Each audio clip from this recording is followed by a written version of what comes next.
I'm Nate Foy. For 13 years, the identity of the Long Island serial killer defied investigators and terrified locals.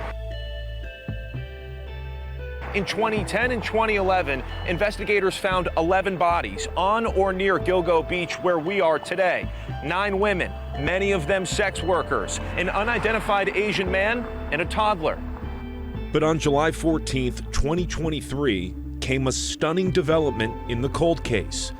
The arrest of a suburban family man from Long Island, Rex Heuermann, for the murder of 3 of the 11. Suffolk County Police say they had him in their sights since 2022, but had to work in secrecy until they were ready to take him down.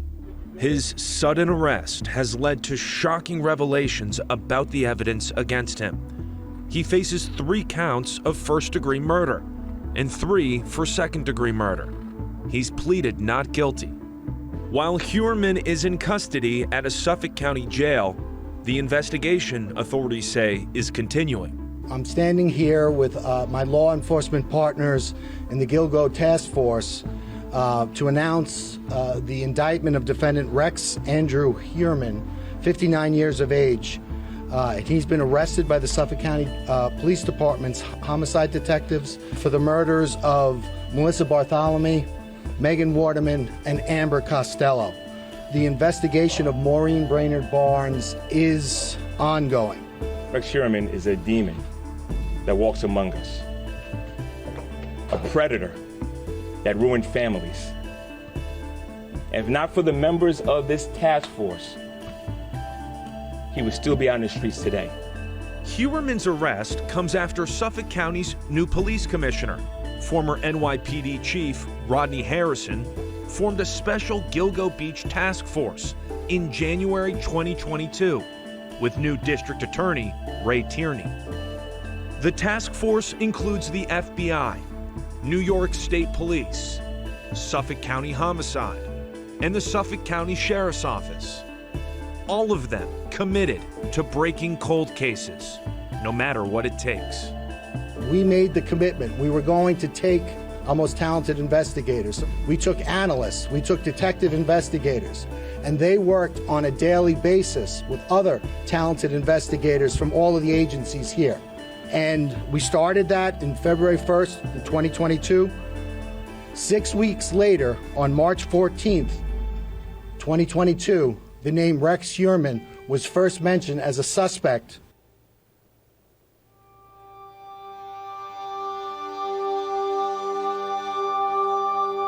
In December of 2010, police discovered the remains of 4 young women, all within a quarter-mile of each other in Gilgo Beach, a barrier island on the south shore of Long Island. All were found wrapped in a type of burlap used by hunters. Ironically, at the time of their discovery, they were searching for another missing woman, 24-year-old Shannon Gilbert, whose remains were eventually found in Oak Beach in 2011. When the search resumed that same year, police found an additional 7 sets of human remains in both Suffolk and Nassau counties. Of the 4 women known as the Gilgo Four, Rex Heuermann is accused of murdering 3 of them. 24-year-old Buffalo native Melissa Bartholomew, last seen alive in July 2009. Megan Waterman, 22 years old, from Maine, missing since June of 2010. And Amber Lynn Costello, a 27-year-old from nearby West Babylon, Long Island, last seen in September 2010. All 3 murdered in their 20s, each one with a petite build, working as a paid escort, using the online site Craigslist to find clients, like Rex Heuermann. Prosecutors say the 59-year-old father of 2 is also a prime suspect in the murder of Maureen Brainerd Barnes, a 4th victim from Connecticut, who had been missing since July of 2007. But it may not stop there. The task force is looking at other unsolved murders, not only on Long Island, but other locations tied to Heuermann.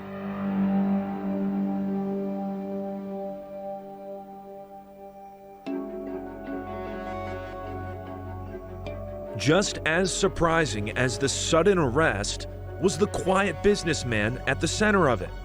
Rex Heuermann, an architect with a practice in Midtown Manhattan, a married man whose wife filed for divorce almost immediately after his arrest, a father of two who raised his daughter and stepson in Massapequa Park, New York, in the same modest home where he grew up, and right across the bay from where authorities found 11 bodies between 2010 and 2011.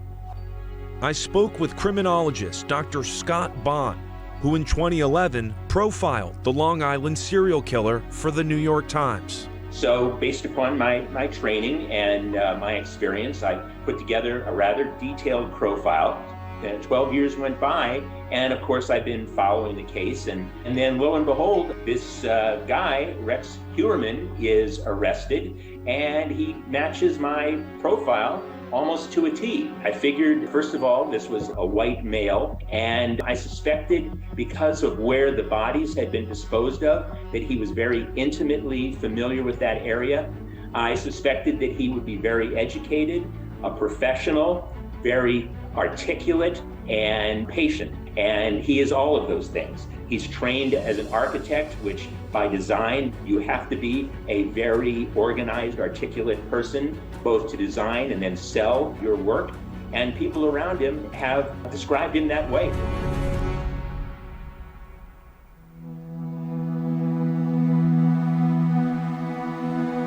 Since his arrest, Heuermann's neighbors have come forward, sharing their experiences with him over the years. He was looking over the fence when my wife was sunbathing. He was, peeking over and trying to start conversations with her. And she told me it happened a few times, and it kept happening, and now she was getting creeped out.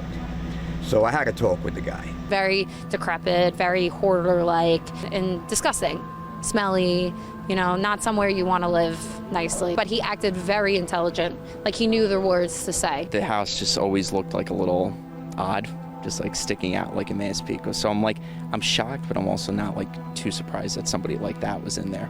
I see him walking. He walks with a briefcase. He walks in a suit. Looks like every other American type person.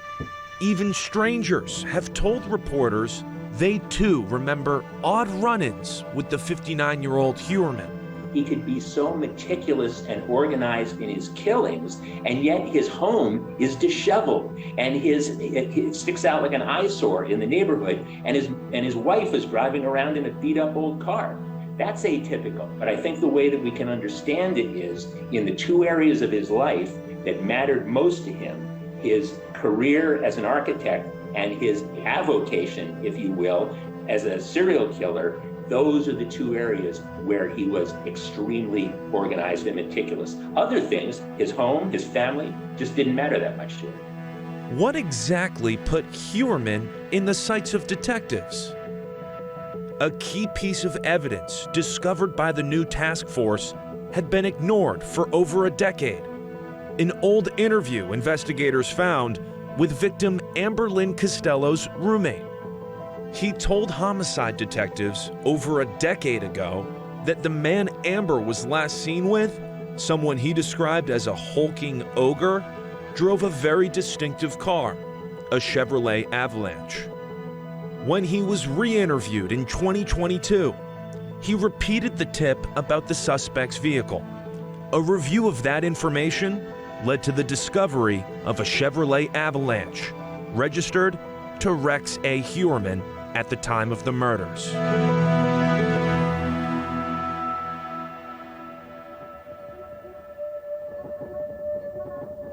For over a year, the task force was quietly collecting other key pieces of evidence to build a case against him.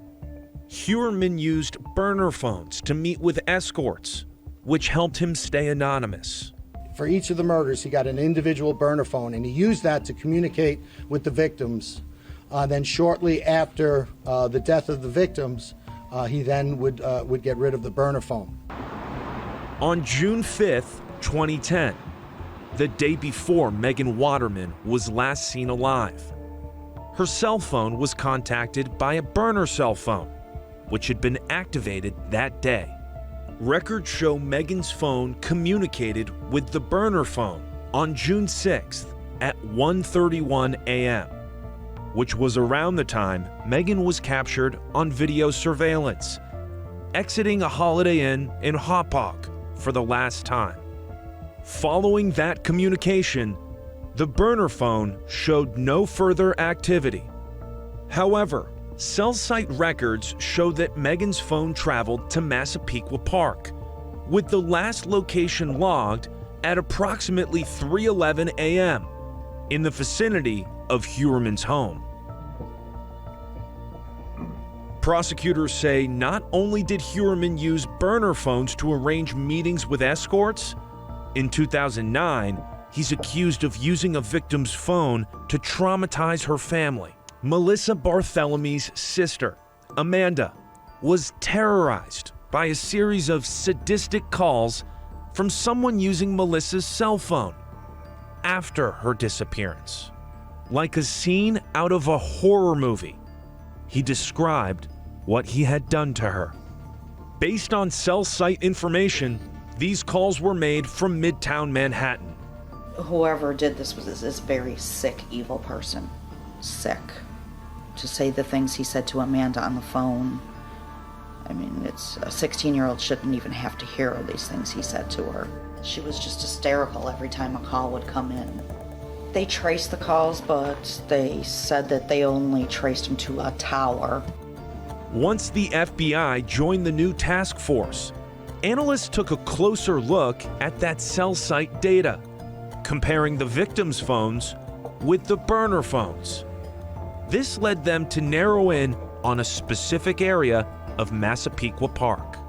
They did the same thing for an area in Midtown Manhattan, where Heuermann's architecture office is located.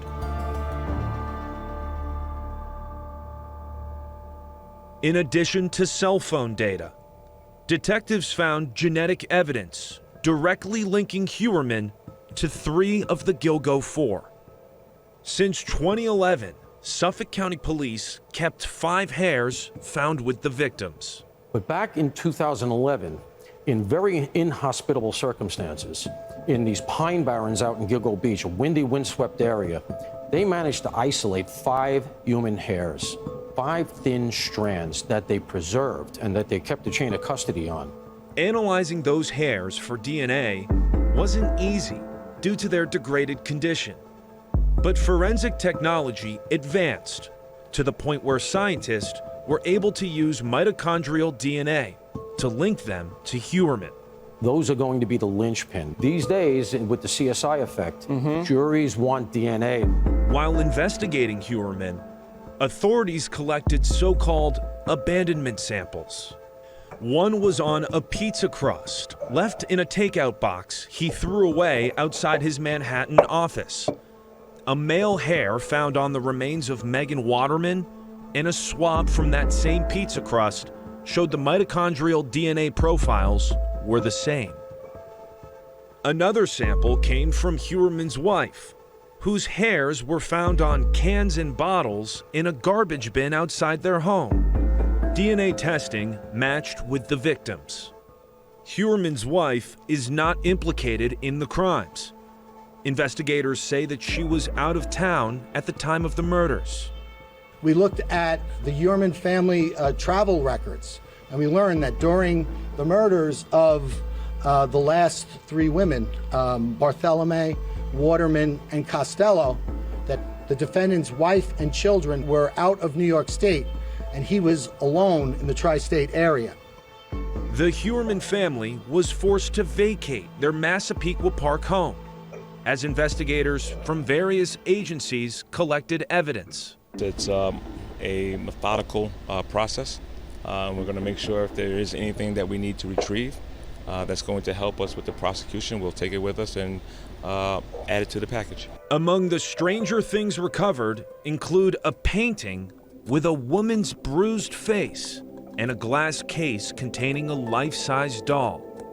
Search teams discovered a vault behind a locked iron door in the home's basement with 279 guns. He had an arsenal, in a vault that he had downstairs. So it's concerning regarding the guns being registered or illegal or not. That's something that we're still taking a look at. Search teams also used cadaver dogs and ground-penetrating radar to find out if anything was buried in the backyard. A serial killer like this actually has typically 3 separate crime scenes. There's, first of all, the scene where they abduct the individual. Then there's the scene where they take the individual to kill them. And then with an organized killer like this, there's a 3rd crime scene, which is the one that was discovered, and that is where he disposes of the bodies. Now, in some cases, it's quite possible that crime scenes 1 and 2 were the same location. Serial killers like to operate in a comfort zone. They have all the tools that they need at their disposal, things to get rid of the body afterwards, bags, ties, whatever they might need. So it's as crazy as it sounds, it's actually not atypical for a serial killer like this to kill in their own home. Authorities are also searching a nearby storage unit in Amityville linked to Heuermann. As the task force methodically built its case against Heuermann, they did so in secret for a very important reason. We knew that when we were investigating this case, that we were playing before a party of one, because we knew the person responsible for these murders would be looking at us. So we were very careful how we handled the investigation. We maintained the integrity of the investigation.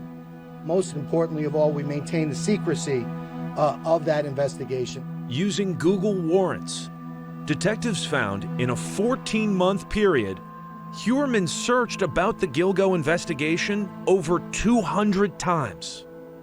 Among his searches were, quote, "Why hasn't the Long Island serial killer been caught?" And, quote, "Why could law enforcement not trace the calls made by the Long Island serial killer?"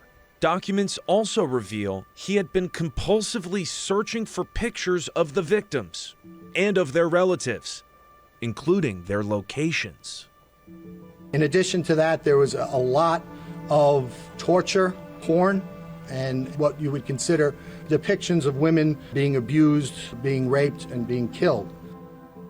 Prosecutors say Heuermann continued to use fake identities with burner phones and junk email accounts to solicit sex workers. I did hear the district attorney outline his case. I will say to you folks that it's extremely circumstantial in nature. In terms of speaking to my client, the only thing I can tell you that he did say as he was in tears was, "I didn't do this." We breathe a great sigh of relief. Myself, after being on this case for 12 years and investigating this case relentlessly, and as well the victims' families. It's finally something has been done, and finally somebody has been caught. The investigation's radius quickly expanded beyond Long Island to South Carolina and Las Vegas, both places where Heuermann owns property. In South Carolina, authorities say he planned to retire on his secluded property, where his younger brother lives nearby. He saw Rex's picture on TV and knew he was from New York and such, and my husband's going, this could be Craig's brother. He looks just like Craig. And I started doing some internet searches at that time and found out that Craig was indeed the Rex's brother. It's believed that he had been planning to move to South Carolina and specifically here to the town of Chester. The property he does own is largely blocked off with a no warrants, no entry sign. Deputies here say for now they are just assisting in the New York investigation into accused serial killer Rex Heuermann, and they say an important piece found here is now on its way up to New York. The avalanche in South Carolina was the avalanche that the defendant owned at or around the time of the commission of the 3 murders. Heuermann also purchased 2 timeshares in Las Vegas in 2003 and 2005.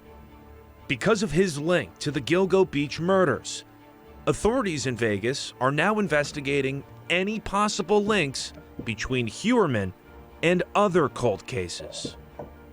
Suffolk County Police now confirm they're working with authorities in Atlantic City, New Jersey, to see if Heuermann is connected to the murders of 4 female sex workers in 2006. Reports that one of the Atlantic City prostitutes murdered in 2006 spent a month in Gilgo Beach before she was strangled gives police more reason to check a possible connection. The connection between the Gilgo 8 murders and Atlantic City's 4. Another big unanswered question for law enforcement is how could Heuermann have disposed of the bodies undetected for years?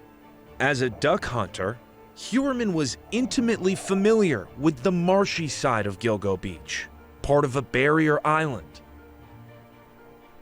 We're in essentially a bay that has a lot of little islands. As I said, the dumping ground is here behind me, but this way, directly across the bay, is actually where the accused lived. It does seem to present an area of ingress from here into that area where at night with a duck boat, which reportedly we're hearing the accused may well have had at the time, you come in here at night, you beach there, and you go in from here, and you really can take your time doing whatever you're gonna do. There's nobody out here. Furthermore, the victims were found in a burlap that's consistent with a kind used in duck hunting. He is what's known as a power control killer, very organized and meticulous, who is able to be invisible in a crowd and in plain sight. He has ability to live dual lives and flip a switch almost simultaneously and live as if these two things are not in complete contradiction. And that's why BTK is such a good example, because he did exactly the same thing. He had adult children and a wife of 30 years that had no idea that he was the BTK strangler. They had no clue. He was a respected man in his town. He was the Boy Scout leader. He was the president of his Lutheran church. And yet he could flip this switch and become one of the most sadistic serial killers of the 20th century. It's called compartmentalization. When it was dumped on me and my mom and my brother, FBI agent literally was standing in my kitchen. He said, "Your dad is BTK." I literally was shaking for 5 days, mentally, physically, medically in shock. Somebody should have put me out. Instead, they put me on a plane to get me back to Kansas. I didn't stop shaking until I got to my uncle's house on day 5. You're dealing with ongoing issues. I'm still expecting 18 years later that knock on the door, the FBI to show up and completely destroy my world. It's rebuilding your whole life under the glare of the media. The task force emphasizes this investigation is far from over. Once prosecutors complete analyzing evidence seized from Heuermann's home and other locations, including nearby storage units, the indictment could possibly be updated to include other victims' names like Maureen Brainerd Barnes, a murder case in which prosecutors call Heuermann a prime suspect. He has not shown any emotion whatsoever. As Heuermann sits alone in his jail cell, detectives are now asking formerly incarcerated sex workers if they have any memory of the man. Heuermann, a father of 2 who maintained a career as an architect, is not expected to plead insanity. Prosecutors and victims now wait for his day in court to see if the 59-year-old will accept a plea deal or exercise his right to a trial. As the investigation continues, more details are coming to light every single day. We will keep you updated as this story develops. I'm Nate Foy for Fox Nation. Thanks for watching.